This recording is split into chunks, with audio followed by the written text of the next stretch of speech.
Biggest drama Bihar की राजनीति का सबसे बड़ा राजनीतिक पटाक्षेप। नीतीश कुमार के लिए आंसू बहा रहे हैं अशोक चौधरी, तो भाजपा इंडिपेंडेंट रहते नीतीश कुमार से, इसीलिए वो मुख्यमंत्री का चेहरा सामने नहीं कर पा रही है। नीतीश कुमार निशांत के माध्यम से बिहार का फुल कंट्रोल कैसे अपने पास रखेंगे, ये देखिए। नोरमा ग्रुप, जो सोचता है वो करता है, आपके अपने सपनों का आशियाना। देखिए, बिहार की राजनीतिक गलियारों में सिर्फ एक ही चर्चा है, 10 तारीख का इंतजार सभी को है। और वो 10 तारीख का इंतजार इसलिए हो रहा है क्योंकि उस दिन जन्मदिन नहीं है किसी का, एनिवर्सरी नहीं है। उस दिन नीतीश को लेकर राज्यसभा में वो शपथ ले रहे हैं, इसकी चर्चाएं हो रही हैं कि नीतीश 10 तारीख को शपथ लेंगे। लेकिन शपथ लेने से पहले एक मीटिंग होना है। उस मीटिंग में क्या कुछ ऐसा होने जा रहा है जिससे नीतीश शपथ ले भी सकते हैं, शपथ नहीं भी ले सकते हैं, क्योंकि मीटिंग दो है, एक मीटिंग बिहार में और एक मीटिंग बिहार से बाहर। देखिए, मीटिंगों का दौर चल रहा है, लगातार नेताओं का बिहार से दिल्ली और दिल्ली से बिहार का दौरा ये भी जारी है। अभी तक सब कुछ स्पष्ट नहीं हुआ है। सवाल ये भी है कि 16 तारीख को नीतीश की जीत होती है, 30 को वो इस्तीफा देते हैं। 16 और 30 के बीच 14 दिन जो गैप था, उसके बीच कभी भी दे सकते थे, लेकिन 30 को ही क्यों दिया? ये भी एक राजनीतिक गलियारों में सवाल है। अगर उनकी स्वेच्छा थी तो 25 को दे देते, 24 को दे देते, लेकिन नहीं दिया। अब मीटिंग है और इस मीटिंग में तमाम वो नेता हैं जो नीतीश को मनाने में लगे हैं। नीतीश नहीं मानेंगे, मानेंगे, सभी विषयों पर चर्चा करने के लिए हमारे डॉक्टर साहब हमारे साथ मौजूद हैं। बहुत स्वागत है आपका। Thank you so much. मैंने सही ही कहा कि बिहार और दिल्ली का नेताओं का दौर शुरू है, पत्रकारों का भी। आप तो होकर आ गए, लेकिन कुछ पत्रकारों का भी दौर जो है वो दिल्ली में चल ही रहा है। लेकिन नीतीश को लेकर ये चर्चाएं चल रही है कि अभी इतने आसानी से नीतीश सत्ता को हैंडओवर नहीं करेंगे। कुछ पेच फंस रहा है, जिसके वजह से मैंने आपसे कहा भी कि जो चीज 16 को जीत हुई थी, 30 को उन्होंने इस्तीफा दिया। बीच में कभी भी दे सकते थे। हमारी इच्छा होगी तो भाई हम 16 को जीते, हम 18 को दे देते। हाँ, लेकिन नहीं दिया उन्होंने। कहा था ना कि जो जितनी जल्दी हो जाए उतना ही अच्छा। बिल्कुल, लेकिन जल्दी हो जाए उतनी अच्छा, लेकिन सर हो तो नहीं रहा है जल्दी। अगर जल्दी होता तो नीतीश अभी तक इन चीजों से पीछे हो अगर गए ये होते। हो चुका होता जल्दी तो हम विश्लेषण क्यों कर रहे होते? बिल्कुल, कई दिनों से पंचनामा में मैं लगातार ये हिंट कर रहा हूँ कि सत्ता का जो नया समीकरण होगा ना, उसके ऊपर की कुर्सियों के लिए ही पेच फंसा हुआ है जी। आज तो मैंने पंचनामा में जो बताया है वो तो जरूर देखना चाहिए, आपको जाकर समझना चाहिए कि किस जगह पे आका अंतिम पेज फंसा हुआ है। बिल्कुल, वो एब्सोल्यूट पावर जो बीजेपी चाहती है कि उसके पास आ जाए मुख्यमंत्री के तौर पर, ये नीतीश देंगे नहीं। होली के दिन से लगातार कह रहा हूं, नीतीश हैं रहेंगे। लेकिन कुछ लोग इसको नॉन सीरियस वे में ले रहे थे। व्यूज के लिए कोई कुछ भी कर ले, अपने घर की महिलाओं को लोग नचा रहे हैं। और एक और बात तो मैं ज्यादा क्या ही बोलूंगा इस पे। और एक और बात पता है आपको, आप तो उसी समय कह दिए थे कि नीतीश थे, हैं और रहेंगे। बाद में नीतीश के जितने नेता हैं, चाहे वो बड़े से बड़े या जो उनके कार्यकर्ता हैं, वो भी यही लाइन कह रहे थे कि नीतीश थे, नीतीश हैं, नीतीश भाई रहेंगे। मैंने तो इनफैक्ट ये कह दिया, मैंने तो शेर भी उस पर लिखा कल, जो मैंने शेर पढ़ा है कि नए निजाम के लिए तैयार रहिएगा, केवल सड़क बदल रही है। टूटा ना सड़क, हमारे घर के बाहर का मकान यही रहेगा। नीतीश कुमार दिल्ली में बैठ के भी बिहार चलाएंगे कैसे, आप देखिएगा। नीतीश कुमार निशांत के माध्यम से बिहार का फुल कंट्रोल कैसे अपने पास रखेंगे, ये देखिए। लेकिन एक सवाल, विपक्ष कह रही है कि विधानमंडल के किसी भी सभा के वो सदस्य नहीं होंगे, तो कहने के लिए फिर नीतीश जो है वो बिहार के सुपर सीएम होंगे। उनके पुत्र होंगे ना, वो ब्यूरोक्रेट्स तो होंगे ना, लेकिन नीतीश कुमार यहाँ छोड़ के जाएंगे। लेकिन उनको सीएम नहीं बनाया जाएगा। उससे क्या फर्क पड़ता है? सम्राट चौधरी सीएम थे नहीं, लेकिन सुपर सीएम कहे जाते थे ना। बिल्कुल, बैकडोर से भाजपा। नीतीश कुमार साइन कर रहे थे कागजों पे, क्या सुने ना कहानी आप? जी, साइन कोई और कर रहा था, फिर भी फैसला किसका था? नीतीश कुमार का। ये भ्रम निकाल दीजिए, बस केवल सड़क बदलेगी, मकान वही रहेगा। भाजपा इस निजाम को एक्सेप्ट नहीं कर पा रही है, इसीलिए वो मुख्यमंत्री का चेहरा सामने नहीं कर पा रही है। और सम्राट चौधरी जैसे नेता को इतना इंक्यूबेट किया, इतने दिन तक मैंने ट्रेन किया, और अब जब बनाने की बारी आई तो फंस गया है पेच। क्यों है ऐसा? इसीलिए है ऐसा, नीतीश ने अप्रत्यक्ष रूप से ऐसी परिस्थितियां बनाई हैं जिसके चलते ये चर्चा हो रही है। और अब तो आनंद मोहन के कह देने के बाद, पार्टी के कई नेताओं के कह देने के बाद, डिमांड शुरू हो जाने के बाद अब तो मामला ये है कि जितना ही देर हो रहा है उतना ही जदयू के लोग बेचैन होके पुश कर रहे हैं निशांत को एब्सोल्यूट पावर की तरफ, मुख्यमंत्री की कुर्सी की तरफ। और सर एक और बड़ी बात है, और एक और सुन लीजिए, पहले केंद्र और बिहार दोनों जगहों पर अभी भी नीतीश कुमार के भरोसे ही बीजेपी की सरकार है। बिल्कुल ऐसे में नीतीश कुमार के नंबर्स बहुत इंपॉर्टेंट हैं, उनकी रजामंदी बहुत जरूरी है। नीतीश ने ये जरूर कह दिया कि वो दिल्ली जा रहे हैं, राज्यसभा जा रहे हैं, ये थोड़ी कहा है कि इस्तीफा कर दे रहे हैं कुर्सी से। सर, जदयू के एक विधायक हैं, उनके करीबी भी हैं, भगवान सिंह कुशवाहा, उन्होंने भी ये बात कहा था कि दिल्ली डगमगा देंगे नीतीश। एग्जैक्टली। बीजेपी के पास मैंने कहा था पंचनामा में कि महाराष्ट्र कुछ सांसद आने वाले थे, ये अब तक आए नहीं। अगर शिवसेना का मुख्य गुट भी आ जाता इधर तो वहां सांसदों की व्यवस्था हो जाती, तो नीतीश वाली डिपेंडेंसी खत्म हो जाती। बिहार में भी कांग्रेस के विधायक आप अच्छे जानते हैं, अगर सबके सब चले गए होते उस तरफ टूट के, तो भाजपा इंडिपेंडेंट रहती नीतीश कुमार से, फिर वो फैसले खुल के लेती। लेकिन अभी तो डिपेंडेंसी है, अभी आप बड़े भाई की भूमिका में जरूर आ सकते हैं, लेकिन कहने के लिए, लेकिन मालिक नहीं बनिएगा, हिस्सेदार ही रहिएगा। यही पेच फंस रहा है। और अब नीतीश कुमार के जो नए फैसले हैं, जो नए डिटेल्स आ रहे हैं नीतीश कुमार को लेकर, इस्तीफे के आसपास की जो हवा है वो जब क्लियर हो रही है, तो ये और डरावना लग रहा है। सब कुछ शुरू होगा 6 तारीख से।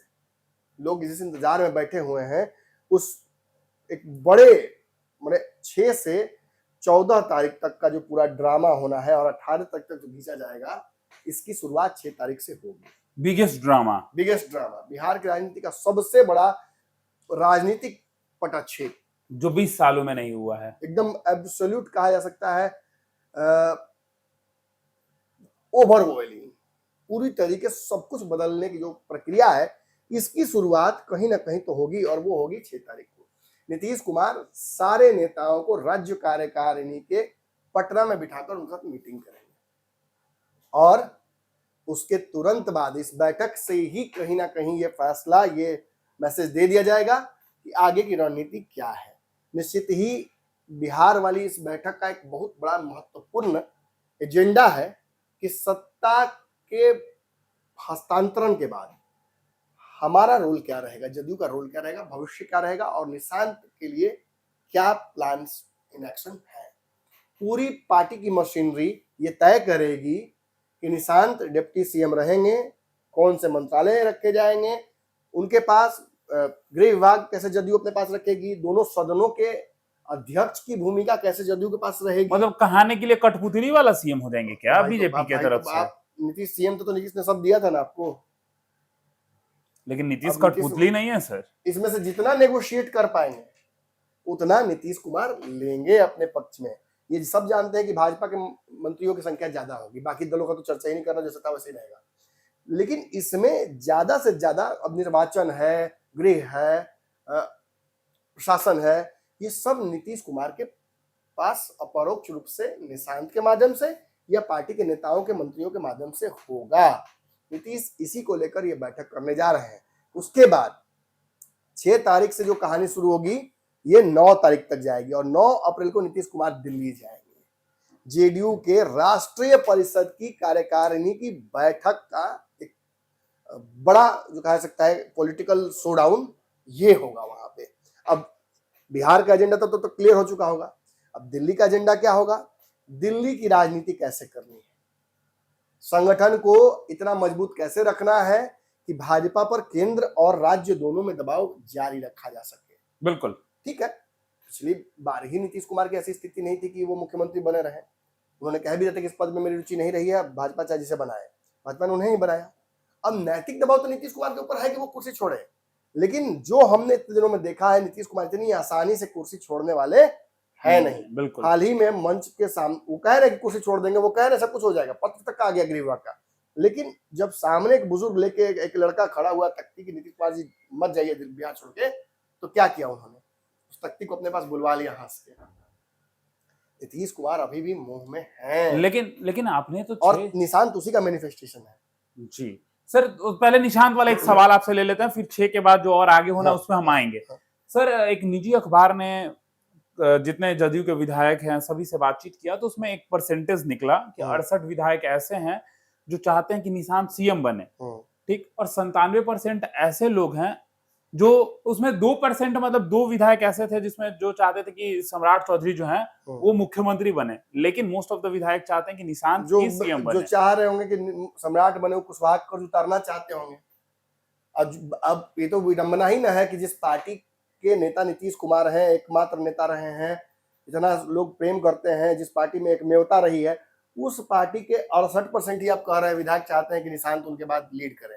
बिल्कुल। अब मैं आपसे एक सवाल पूछता हूँ जी, बिना पूछे किसी विधायक से, एलजेपी के 19 विधायकों में से आप बताइए कि किसको मुख्यमंत्री चाहेंगे वो लोग? 19 में से 19 विधायक और 5 चिराग पासवान, 5 सांसद। चिराग पासवान। क्लैरिटी है? बिल्कुल। ये क्लैरिटी ही आपको अगले रेस में खड़ा कर देती है। लेकिन क्या भाजपा के 89 विधायक चाहेंगे कि सम्राट बने मुख्यमंत्री? कोई नहीं चाहेगा। क्यों चाहेगा? क्यों चाहेगा? भाजपा और जदयू क्यों चाहेगी कि वो चिराग पासवान को आगे करके अपने पैर पर कुल्हाड़ी मार ले? लेकिन this is called clarity. Chirag Paswan की पूरी पार्टी की इकाई, ऊपर से लेकर टॉप के नेता मंत्री और नीचे बैठा हुआ कार्यकर्ता तक, ये कहता है कि चिराग पासवान ही हमारे सीएम होंगे, इस बार भी बना दो उनको, कोई दिक्कत नहीं है। गठबंधन का धर्म मैं फिर कहता हूँ चिराग पासवान को रोकता है ये कहवाने से, लेकिन पार्टी कार्यकर्ता को रोक नहीं सकते हैं, नेताओं को रोक सकते हैं। मैंने कुछ दिन पहले यहीं पे कहा था कि शांभवी चौधरी जिनके पिता नीतीश कुमार के लिए आंसू बहा रहे हैं, अशोक चौधरी, उनसे भी पूछा जाएगा कि अगला मुख्यमंत्री कौन होगा, तो सब कुछ छोड़कर उन्हें चिराग पासवान का नाम लेना ही पड़ेगा, लेना ही चाहिए, और वो लेंगे भी, ये कंफर्म है। खैर मैं विषय नहीं होगा, लेकिन आपने कहा तो मैंने ये चर्चा कर दी। लेकिन इसके आगे अब नीतीश कुमार जाएंगे 10 तारीख को, तो 9 तारीख को, माफ कीजिए, तो नीतीश कुमार 9 को जाएंगे, तो उसी दिन उनकी मुलाकात अमित शाह से होगी। अमित शाह से मुलाकात का मतलब है कि वर्तमान बिहार के सरकार का प्रारूप तय कर लेना, बिल्कुल अमित शाह के डील क्रैक करना, अमित शाह से अगले मुख्यमंत्री का नाम भी पूछ लेना कि किसे आप बनाने जा रहे हैं और क्या समीकरण नई सरकार का होगा। 10 तारीख को नीतीश कुमार दिल्ली में राज्यसभा के पद पर शपथ लेंगे और 10 अप्रैल को ही उसी दिन वो प्रधानमंत्री से मुलाकात करेंगे। यानी जो अमित शाह के सामने उन्होंने प्रपोजल रखा होगा उस पर फाइनल मुहर क्या लगी, ये सीधा अमित शाह के बजाय प्रधानमंत्री से पूछेंगे बिल्कुल कि आपको हमारा समीकरण ठीक लगा, नहीं तो फिर हम अपने रास्ते। और आप अभी भी हाथ कटाएंगे नहीं नीतीश कुमार, ऐसा नहीं कि इस्तीफा दे दिया उसके बाद जा रहे हैं राज्यसभा शपथ ले। राज्यसभा शपथ लेने के साथ कार्यकारिणी की बैठक राज्य और केंद्र में दोनों करने के साथ नीतीश कुमार अपनी पार्टी को लेकर एक क्लियर मैंडेट लेके जाएंगे, क्लियर मंतव्य लेकर जाएंगे और एक प्लान के तहत अमित शाह को सौंपेंगे कि आप हमारा ये प्रपोजल है, हमें ये सदन, ये 14 सदन, ये मंत्रालय, वो मंत्रालय, यहाँ स्पीकर, वहां स्पीकर, ऐसे चाहिए और आप सरकार चलाइए, अपना मुख्यमंत्री दीजिए, हमारे मुख्यमंत्री या हमारे डिप्टी सीएम ये होंगे और आप अपना तय कर लीजिए। अब उसके बाद 11 अप्रैल को नीतीश कुमार वापस पटना आएंगे और यहाँ फिर अपनी पार्टी के नेताओं के साथ एक अहम बैठक करेंगे। इतना बैठक, तीसरा बैठक एक ही हफ्ते में। सर बैठक जरूरी ना है, सीएम पद पे हैं। अब अमित शाह और नरेंद्र मोदी से क्या बात हो पाई, अंतिम किस बात पर राजी हुए हैं, इसको लेकर भी वो आएंगे पटना और अपने नेताओं को बताएंगे कि देखिए हमारी इतनी बात मानी गई है, इतनी मानने के लिए वो तैयार नहीं। अब क्या कहते हैं आप लोग? एग्जैक्टली। और 12-13 अप्रैल को एनडीए के विधायक दलों की बैठक होने की संभावना है जी, जिसके बाद बिहार के अगले मुख्यमंत्री के नाम पर मुहर लगेगी। यानी 12 से 13 अप्रैल के बीच में there would be clear face जो सीएम का होगा और जदयू की डिमांड्स पर मुहर लगेंगी तो भाजपा के मुख्यमंत्री का चेहरा सामने आने की संभावना है। पहले अपने पार्टी के लोगों के साथ मीटिंग, उसके बाद एनडीए के घटक दलों की बैठक और सारे विधायक, जो प्रक्रिया है, सारे विधायक तय करते हैं कौन मुख्यमंत्री बनता है। नाम तो पहले से तय किया जा चुका होगा, नीतीश कुमार के ऑफर्स एक्सेप्ट कर लिए जा चुके होंगे, नहीं किए जाएंगे तो एक अलग कहानी होगी, उसका अलग विश्लेषण करेंगे हम लोग। बिल्कुल, भूल मत जाइएगा, और भी कुछ हो सकता है इन सारे प्रोटोकॉल्स में, कुछ भी अगर गड़बड़ाया, अमित शाह का प्रपोजल अगर मोदी तक पहुंचते हुए कट गया या ना एक्सेप्टेड रहा, तब भी कुछ पलट जाएगा और फिर पटना आके 11 तारीख को नीतीश कुमार यही करेंगे। लेकिन 12-13 तारीख को नीतीश कुमार के जो एक तरीके से एक्सेप्टेंस है वो अगर हो जाता है मोदी जी के पास तो it's all happy and go. उसके बाद 14 अप्रैल को मुख्यमंत्री नीतीश कुमार अपने पद से इस्तीफा दे सकते हैं। 18 अप्रैल से नई सरकार गठन हो जाएगी, इसकी प्रबल संभावना है। इसमें बहुत सारे, अगर कंप्यूटर कोडिंग जानते होंगे आप तो आपको पता होगा, इफ दिस देन दैट होता है, एक्शन रिएक्शन। अगर ये होगा तभी वो होगा। Newton third law. 6 तारीख को जो तय होगा वो 9 तारीख को अमेंड होगा। 9 तारीख को जो तय होगा वो 10 तारीख को राज्यसभा के शपथ के साथ साथ अमित शाह के पास जाकर प्रस्तावित होगा। 10 तारीख को जो प्रस्तावित होगा वो 11 तारीख को नीतीश कुमार जो पटना के अपने कार्यकर्ताओं से बातचीत करेंगे और प्रधानमंत्री से मुलाकात कर चुके होंगे, तो 10 तारीख को नीतीश कुमार अपने इस्तीफे के साथ साथ ये भी क्लैरिटी ले लेंगे कि क्या मिला क्या छूट गया। बिल्कुल। और 11 तारीख को वही जो फाइनल मसौदा है वो अपने पार्टी के नेताओं के साथ चर्चा करेंगे। 12-13 तक दोनों मतलब पार्टियों को और बाकी पार्टियों को भी पता हो जाएगा कि सरकार का चेहरा क्या होगा, नीतीश कुमार कितना इसमें प्रभाव रखेंगे, लगी से कितना घास काट पाएंगे नीतीश कुमार, और उसी के अनुसार 14 तारीख को नीतीश कुमार अपना इस्तीफा देंगे या नहीं भी देंगे। कुछ हो भी सकता है। इस्तीफा उसी दिन देना है। अब इस्तीफा देंगे या क्या करेंगे वो तो समय बताएगा, लेकिन फिलहाल ये कहानी यहीं पे समाप्त होनी चाहिए। तो चलिए, आप क्या सोचते हैं कमेंट बॉक्स में हमें जरूर बताइएगा। क्या आपको लगता है सम्राट चौधरी मुख्यमंत्री बनेंगे? नीतीश इतना आसानी से सब कुछ होने देंगे? कमेंट बॉक्स में जरूर बताइएगा। क्या अगला मुख्यमंत्री निशांत होंगे, नीतीश ही रहेंगे, या सम्राट चौधरी, या किसी अति बैकडोर से तेजस्वी की एंट्री होगी, या बैकडोर से तेजस्वी की एंट्री होगी? अहम बात है ये। फिलहाल इस खबर में इतना ही। बने रहे भारत लाइव के साथ। आप हमारा खास कार्यक्रम जांच पड़ताल देख रहे थे। धन्यवाद। आपके सपनों को हमने सजाया है, ई होम्स पैनोरमा को हमने बनाया है। ई होम्स मेरा एक सपना था जिसपे मैं पिछले 4 साल से काम कर रहा था। हमने जो बनाया है वो सबने है माना। ई होम्स पैनोरमा में हो आपका भी आशियाना। और फाइनली हमने 2021 में इस प्रोजेक्ट को लॉन्च किया। बहुत लोग अप्रिशिएट कर रहे हैं कि पूर्णिया जैसे शहर में, बिहार के, एक तो बिहार की बात करें उसमें भी पूर्णिया जैसे छोटे जगह में इस तरह का लाइफस्टाइल देना, ये सुन के हम लोगों को बहुत अच्छा लगता है। ई होम्स में हमने कुछ और भी किया है, जैसे हम जिस जगह में रह रहे हैं हमारे फैमिली सिक्योर हो, उनको सिक्योरिटी का ध्यान में रखा है। आपकी सुविधा और सुरक्षा आपके लिए खास है, ये आपका विश्वास है। इसमें आर्टिफिशियल इंटेलिजेंस का 7 लेयर सिक्योरिटी का हमने इस्तेमाल किया है। लस ग्रीन कैंपस को बनाया है। यदि हमारा बाउंड्री वाल है तो वो वर्टिकल गार्डन है।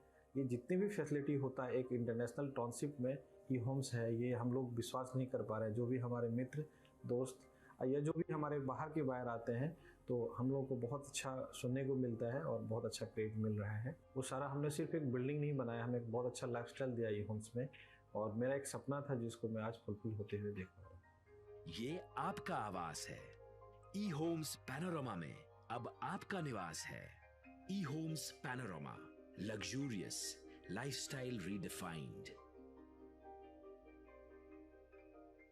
पनोरमा ग्रुप, जो सोचता है वो करता है। अगर ये वीडियो पसंद आई और वह बिहार के राजनीति और बिहारियत से सरोकार रखेनी तो सब्सक्राइब बटन दबा के चैनल के सब्सक्राइब कर ली। ओजे एगो घंटी बा, ओकरा बटन दबा देला से कुल सटीक और मारक खबर रुआ मुफ्त में मिल जाई। अगर रुआ पत्रकारिता के हमनी के नया प्रयोग में सहयोग कर चाहतानी तो ज्वाइन बटन दबा दी। पेटीएम नंबर नोट कर ली 9386816700।